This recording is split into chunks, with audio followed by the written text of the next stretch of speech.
Well, not sure how it got back, but I get it back. I just play around with it. I switch over to start the camera, and then it doesn't work anymore, and then I have to play around with it. I'm not sure exactly what I have to do, but keep on playing around with it until it works. All right. Good morning, everyone. We have another opportunity to study God's Word. We're in the book of Isaiah. We're looking at chapters 13 through 23, the judgment against different nations. As I pointed out last week, that these judgments seem to be written at different times, and they've been grouped together because and we're going to go through and just look at some of the basics of each judgment. We really can't spend a lot of time on these chapters. I guess if we wanted to, that could be our focus, but our focus is really looking at Isaiah and how it's pointing to the Messiah. Even in these chapters, there's some hints pointing forward to the future. So we'll start with a prayer, and I want to review a couple of things, and then we're going to go through just a couple of key points from each of these judgments to show when it seems like these judgments took place. And there's some difficulty in some of these, but I want to show you that I think that there's like a lot of different times that these judgments are pointing to. So that helps us to understand that it's not like all just one consistent theme. It's really a consistency in God, who is in control, is over the nations, and He will judge them, and the people of anybody should, but especially the people of Judah should trust in God and trust that all things will work out if they put their confidence in Him and their faith in Him, and not in like Egypt or some other nation, which is what they typically did. All right, let's have a prayer as we begin our class. Our Heavenly Father, we thank You for this opportunity You give us this morning to open Your words, to learn more about Your prophets and what they taught, the message that You gave to the nation of Israel and to the world, to help us to understand that You are in control and that Your whole plan is being worked out to send Your Son into the world, which You did 2,000 years ago. We thank You so much that You loved us enough to send Him, that You were patient enough that You allowed Him to come and suffer and die, and that You showed enough mercy to us that we do have salvation through Him and inheritance, even though we don't deserve it. Help us each and every day to live humbly, trusting in You, obediently, and having our hope in the eternal things and not the things of this life. And help those who are not yet here to arrive safely, and that we would have an opportunity today to worship You in a way that is pleasing to You and encouraging to one another. It's in Your Son's name we pray. Amen. All right, so I wanted to get to some details of each chapter. First of all, because we went through like kind of an overview. Before that even, I just want to remind you of the time period. So we're looking at Isaiah, who wrote between about 750 to 690, somewhere in that range. And he's writing during the fall of Israel here. And then there's going to be a judgment against Judah in 700 BC by Sennacherib, where most of Judah is going to be destroyed, but God's going to spare them, especially sparing Jerusalem. But then there's also, so there's Tiglath-Pileser III, Shalmaneser, Sargon, which both of them were right around the time of Israel's fall.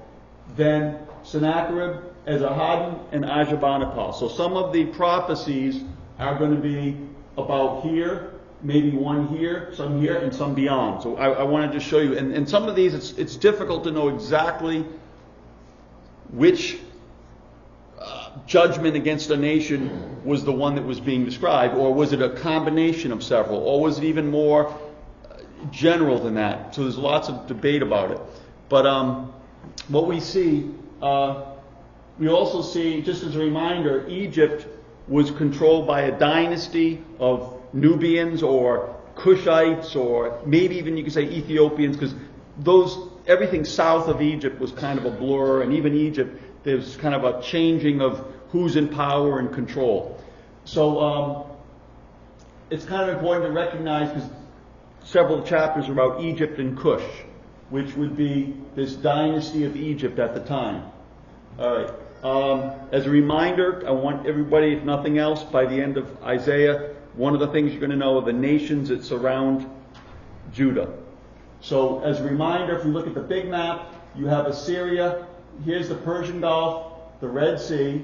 Mediterranean, Black Sea, and Caspian Sea. That's the kind of the surrounding area. You have the two rivers, the Euphrates and the Tigris, and you have the northern part of that is essentially Assyria, and the southern part of that is Babylon, and there's some other nations. As a matter of fact, when you start looking at the history, it's not like you have this nation and this nation. Everything's very fluid.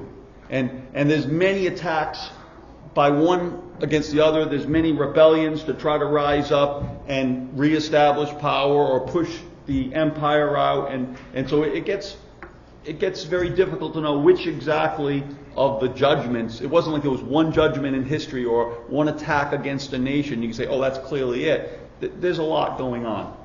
All right, and we weren't there. It was over 2,000 years ago, so that makes it harder to know exactly which judgment. But so if you look up here, you have near the Persian Gulf, you had Babylon, and even the southern part of Babylon was known more for the Chaldeans, and then they kind of became one. You have the Assyria, and then I blow up this over here. We have Lower Egypt, Upper Egypt, Cush, and then Ethiopia off down more to here. But again, that's just a generalization. There's some blending of those. And then now within the land, you have the Sea of Galilee, the Jordan, and the Dead Sea. So that identifies the land of Israel right around here. But included is Aram, or a lot of Bibles will say Syria here, with Damascus its capital, Ammon, Moab, Edom. Along the coast, you have cities which were Philistine cities. Then up here along the coast, north of there, you have Tyre and Sidon, Byblos. They are cities of the Phoenicians. So you get the Phoenicians. So you get the Aram, Ammon, Moab, Edom, Philistia, and Phoenicia. And then you've got Israel and Judah. Israel has already been, by this time, pretty much destroyed. There's still people living there, and then other people are going to get brought in later, and some have already been brought in. But again, it's not all like one point in history where certain things happen. There's oftentimes many different details. All right, so again, that's a reminder of the map and the different nations, because we're looking at the nations, and I'll show you a chart in a minute. But when you look at the chart of all the nations, it's pretty much all those nations that are discussed. All right. Let's see, the other one I wanted to show, this chart here. So, in Isaiah 13 and 14, it talks about Babylon. And it talks about the Medes and the Persians defeating them. Well, if it's Babylon and it's the Medes and the Persians basically took over in 540 BC. This is somewhere around 700 BC. Maybe 720 BC. Depends on how you date things. It's almost certainly around 710, 715 BC. So that would be about 150 years later. If you look at Philistia, well, Nebuchadnezzar came in 604 BC and basically took out some of the cities and the power of the Philistines. And so that would be describing, again, that's Babylon. That's about 100 years later. So that's about Babylon destroying. Against Moab, it was most likely Nebuchadnezzar again. He was the one who came in and destroyed Babylon. Damascus seems to be something very soon to happen. Damascus, one of the Assyrian kings in 732, came and stomped all over Damascus. And then Damascus rebuilt, which it says it in the context, that they would come back. Cush in Egypt is 3 chapters, 18, 19, and 20. And basically a big judgment against the Egyptians, which would also include, because it was the Cushite dynasty, it would be Esarhaddon and Ashurbanipal, which came about 40 years after these prophecies, maybe 50 years after these prophecies. So these don't seem to be like all one attack by one like Nebuchadnezzar or something like that against these nations. They're all different during this period. Then you have against Edom. They were subjugated by Assyria and then completely by Babylon, or at least more completely by Babylon. Even then they survived. Against Arabia or Kedar, it says within 1 year. and that could have been Tiglath-Pileser because he attacked them and he took much spoils. Against Judah, there's not as much, it's vague, but it could be Babylon. And then against Tyre and Sidon, we're going to see that it's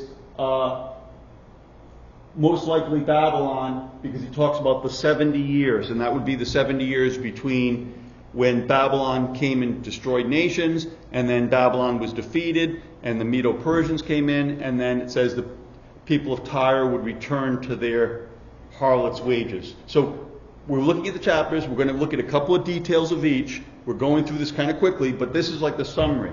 So we've seen the summary is that God is looking at all these nations, including Israel and Judah, but he's already judged Israel, and he's saying all of you are about to be judged. And then also Assyria, which he used to bring judgments, would be judged by Babylon, and Babylon would be judged by the Medo-Persian Empire. He says the Medes here because it was really the Median Empire, and as soon as the Median Empire took over everything, that's when Cyrus the Persian, who's related to the Medes, kind of took everything over, and it really became the Persian Empire based on his dynasty. All right, so that's just kind of the introduction information. So if we go through and start in chapter 13 and 14, the oracle, it says in chapter 13:1, the oracle concerning Babylon, which Isaiah the son of Amos saw. And we see he's going to bring judgment against this people. And he says in verse 5, they are coming from a far country, from the farthest horizons. The Lord and his instruments of indignation to destroy the whole land wail, for the day of the Lord is near. I want to spend a little time on that.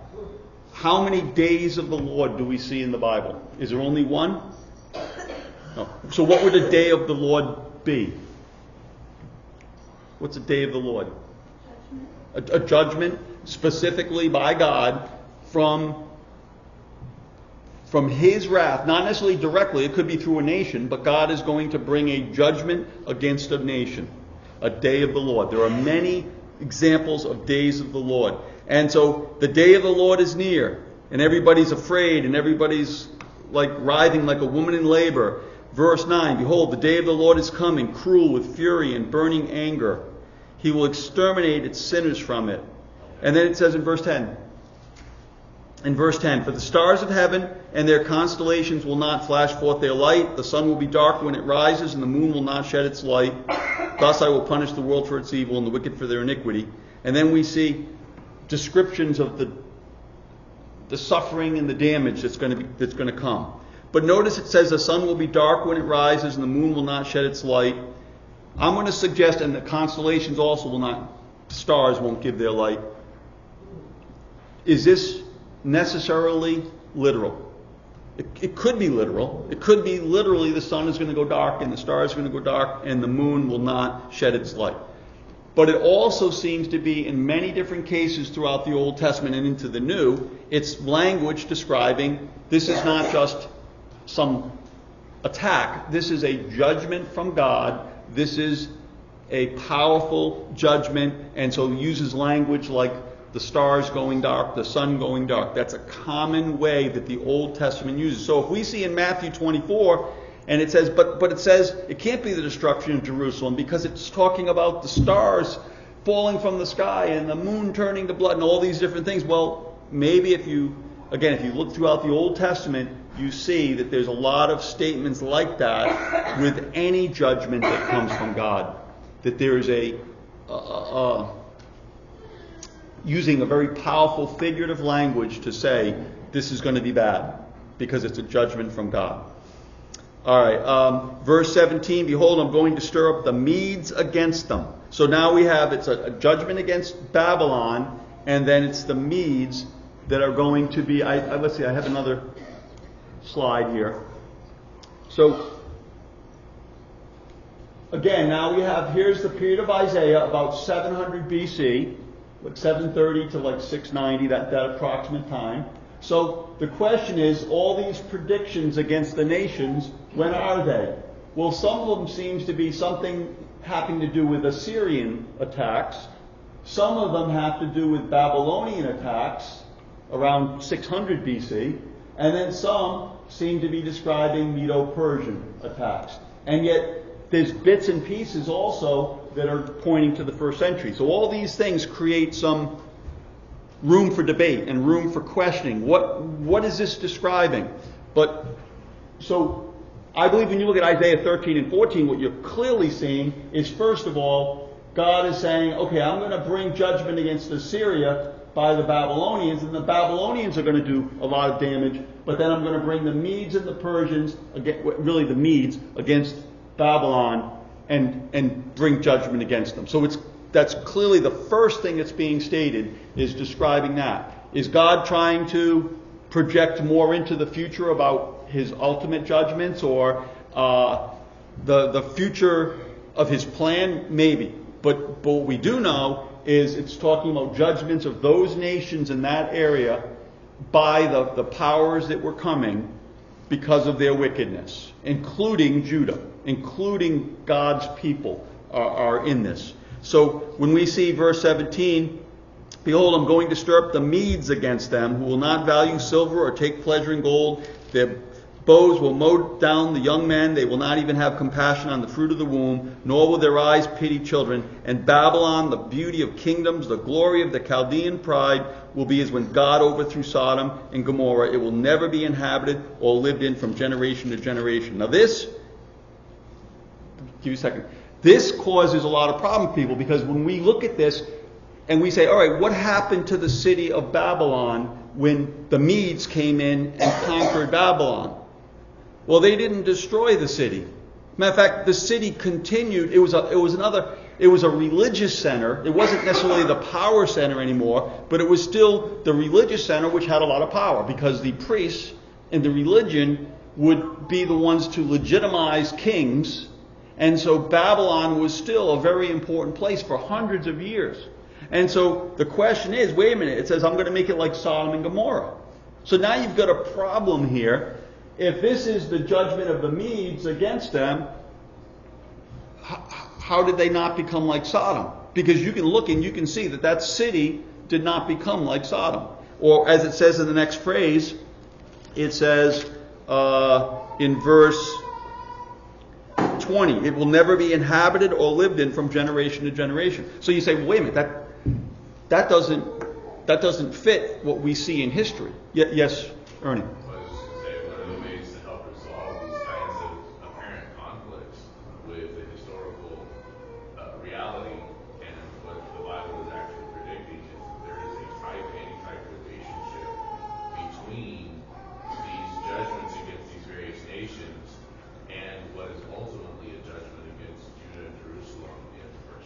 Well, that is possible. That's one of the ways of looking at it. But it's also, it's a judgment in general among rebellion, among mankind's rebellion. And I would argue, too, I'm going to come back to it later, that I think another option is when you look at this Babylon in Daniel 2 was just the beginning of a worldwide empire that would for a very long time dominate the world, but especially dominate what people? The Jewish people. In the first century, so there's the Babylon, the actual Babylon, who's the head of gold. And who's the Babylon head of gold going to be replaced by? Silver, which is Medo-Persia, followed by the bronze or the brass or whatever is Greek Empire, followed by a fourth empire that would be iron, and then iron and clay. And we see that the stone would hit the feet, and then the whole statue would crumble. So the whole statue would continue on, even though it was Babylon, it would be a whole empire that continues on, at least in some way. And so this is not just a judgment against Babylon, the nation with Nebuchadnezzar in the 600 BC period, and that range here that was doing all this destroying, but it would be a judgment against the Babylon, the statue, which is another way of looking at this. So there's different ways of looking at what's happening here. I don't want to get too much into that because, again, that would get bogged down this for months. But what we want to notice is that there seems to be more than just a judgment against that nation, Babylon. Because Babylon never was completely destroyed like Sodom. And people try to look, now you go there and it's just ruins. So now it's been fulfilled. I don't think that's how Scripture works. I think it's pointing to something very specific, or it's using figurative language. And if you think about it, Babylon had been a power in that region, a player, we'll say, maybe not a power, but a player in that region for 1,000 years. It was an old Babylonian empire. And what does any empire want to do if they've been a great empire and they lose that?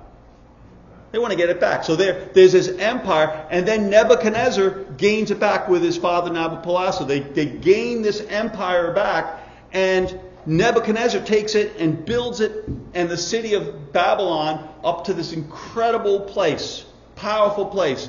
And when you see it built up like that, how long is it going to last? When you look at it, if you were there and you saw Babylon, what would you think? It's going to be there forever. I mean, this is a powerful empire. And what God could be saying is effectively, within a very short period of time, this kingdom, this power base is going to come to nothing. That doesn't mean that the city had to literally end. But something's going on here that we can't use it literally and say, oh, okay, this is a prediction of how Babylon fell by the Medes. Because it doesn't fit how Babylon was conquered by the Medes. Now, were the Medes conquering Babylon? Absolutely. Basically, within a very short period, they had a couple of battles, and then they walked in and took the city. And it's thought that the river was diverted, and they just kind of walked under the walls. And that day, remember, Belshazzar was feasting, and the handwriting on the wall says, today the kingdom has been removed from you. And that's how quickly Babylon fell. So it's not necessarily, okay, this literal city has to be there one day, and then we see it completely destroyed and without inhabitants. That's possible. But it could be looking at it more from a power structure of here's the Babylon, or some sort of extension of the Babylonian Empire, and basically saying, again, God is in control, and all of these nations that are against me will be judged. It's a difficult passage.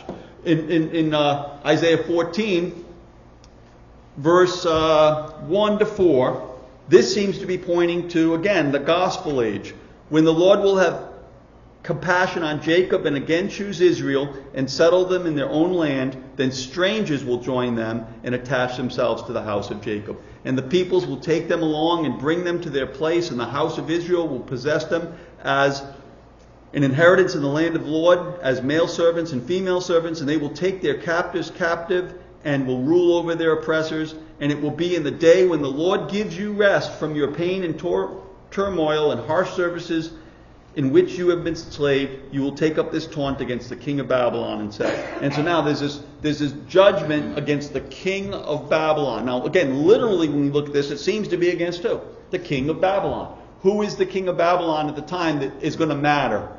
There's only one major king of Babylon. It was Nebuchadnezzar. He was the great king of Babylon. Everybody after him sort of just lived off of his glories. And then it died. And then the Medo-Persians took over. So it's a taunt against the king of Babylon. But what is God saying in the first verses? I'm going to have compassion on Jacob. Again, settle them in their own land. Strangers will join them and attach themselves to the house of Jacob. So this could simply be the return when the Medes and the Persians say, through Cyrus, you're going to come back and get to live in the land again.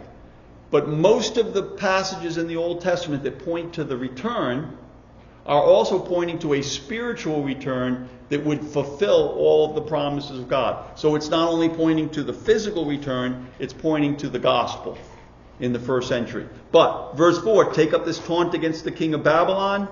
Basically, it's a statement about how great he was, and yet now here he is, he's brought low. Verse 9, Sheol from beneath is excited over you to meet you when you come. It arouses for you the spirits of the dead, all the leaders of the earth. It raises all the kings of the nations from their thrones. Even you have been made weak as we. You have become like us. Your pomp and the music of your harps have been brought down to Sheol. Maggots are spread out as your bed beneath you, and worms are your covering.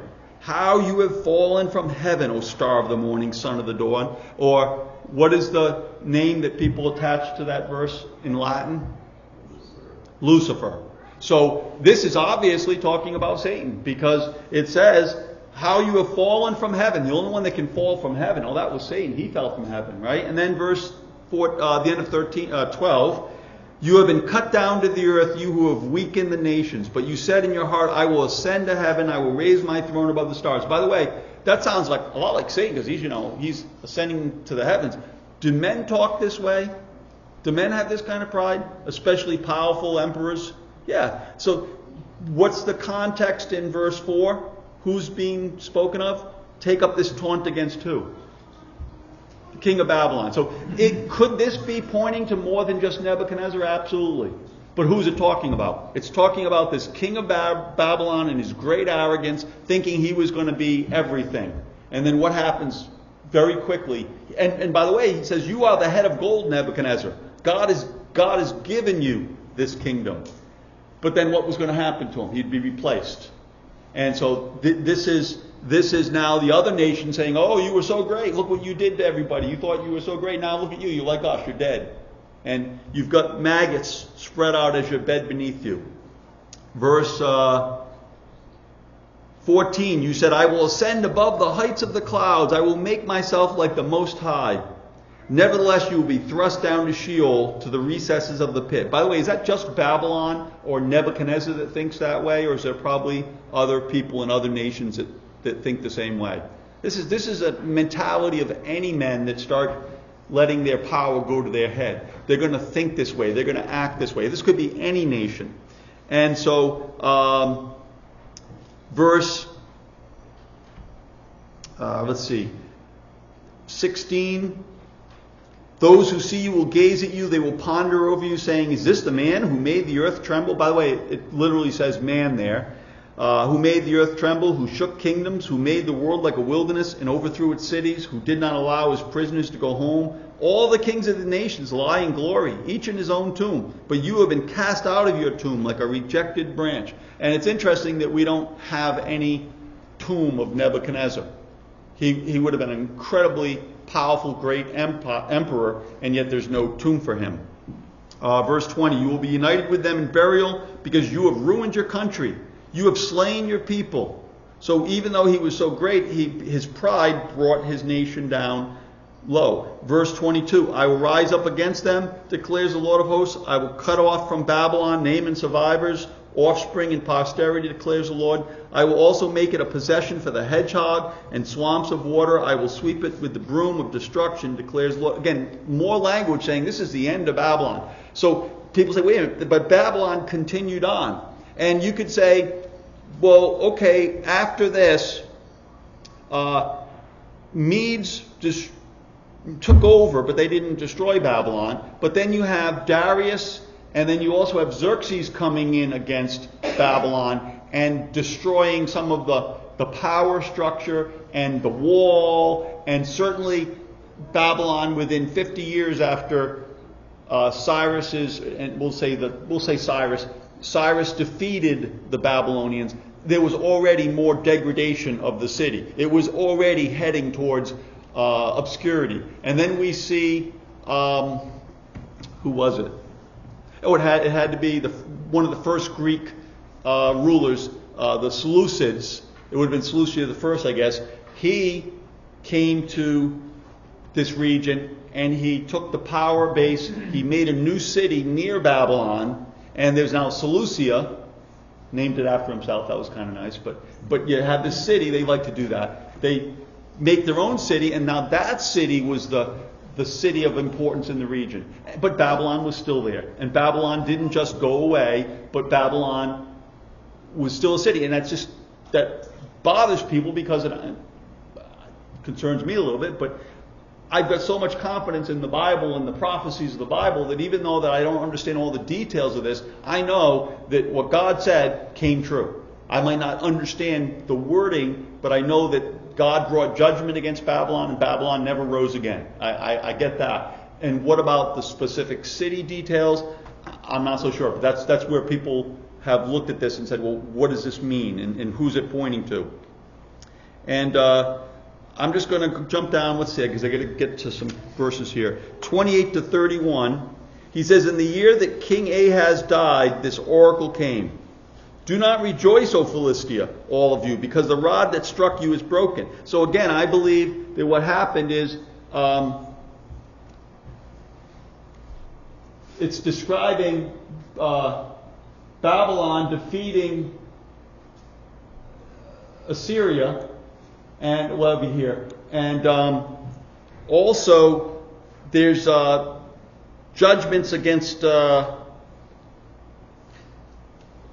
other nations, but Philistia also is one of those nations that Babylon came and destroyed, and says, "Don't rejoice, O Philistia, all of you, because the rod that struck you is broken.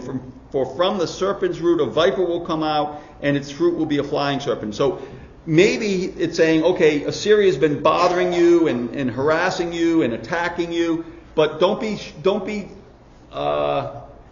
celebrating when Babylon defeats Assyria, because Babylon's going to be worse than Assyria. And don't, when Babylon gets judged, don't be thinking that now it's over, because then you're going to have other people coming to harass you and destroy you. So your judgment's coming in maybe like in waves at the end of chapter 14. So that's against Philistia.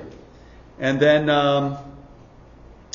let's see, verse 32 of chapter 14. "How then will one answer the messengers of the nation, that the Lord has founded Zion, and the afflicted of his people will seek refuge in it?" That seems to be, again, another glimpse of the spiritual Zion that's coming in the future, that God is bringing judgment to these nations, but there's hope for the future. And that's what every time he brings judgment, he wants to talk about the hope. There is hope.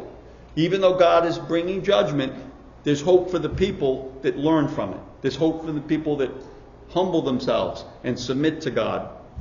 Chapter 15, we're going to have to go a little faster. I know I was going to do this, but chapter 15, it's an oracle against Moab.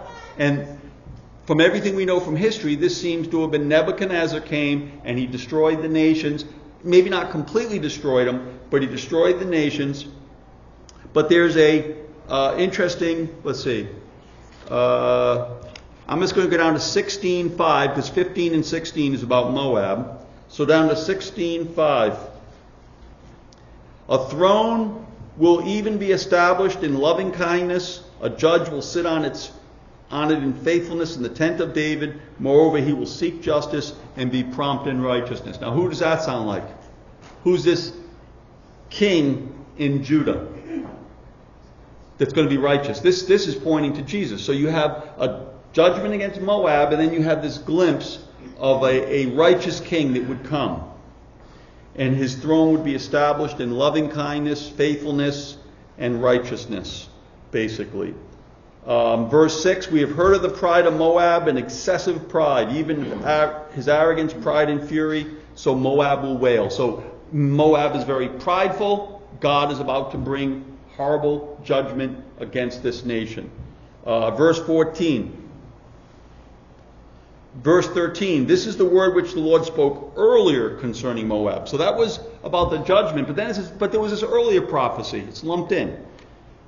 "The Lord speaks, saying, within 3 years, as a hired man would count them, the glory of Moab will be degraded along with all his great population, and his remnant will be very small and impotent." So now this is a judgment that was made earlier, and it said that what would happen within 3 years, Moab's power would be degraded.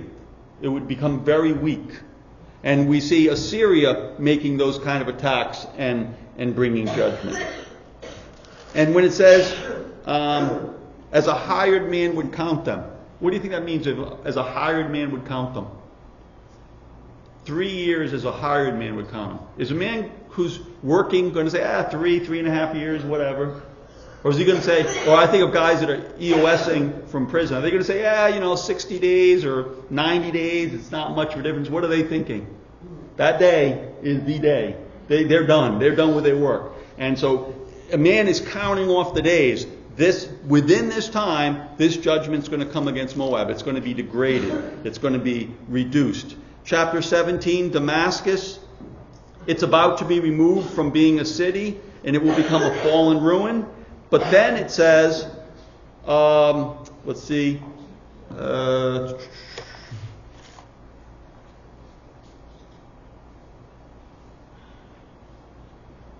I missed the verse then.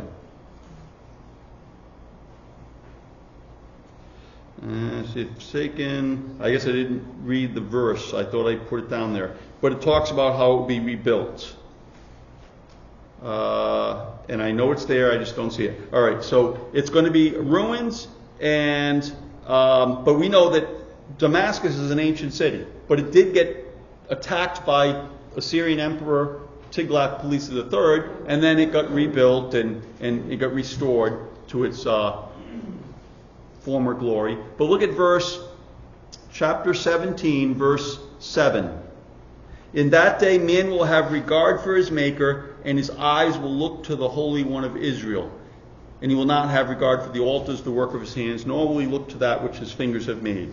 So again, it's pointing to a future time. Even though it's talking about a judgment now, it's pointing ahead to when people will learn from these things, and they will be more faithful to God. And I believe that's pointing again to the gospel age. Greg, that seems to be talking about Gentiles there too. Yeah, I agree. Because when he's talking about the nations, they will humble themselves. And we're going to see that later. I'm going to use the example of Egypt to make that point. But yeah, this is not just the Jews. It's also these nations some of the people will learn from this. And maybe not these nations themselves, but other nations around will learn from the power of God, the judgment of God, to fear him and to listen to his will. So chapters 18 to 20, he talks about the people of Cush, and it seems to be, like in verse 7, again, I really have to cut down this. At the time, a gift of homage will be brought to the Lord of hosts from the people tall and smooth, even from a people feared far and wide, a powerful and oppressive nation whose land the rivers divide, to the place of the name of the Lord of hosts, even Mount Zion. So there seems to be people bringing gifts of honor to Jerusalem, who are these people of Cush, these Nubians of like southern Egypt, which is really not even Egypt anymore. They are going to bring gifts humbly.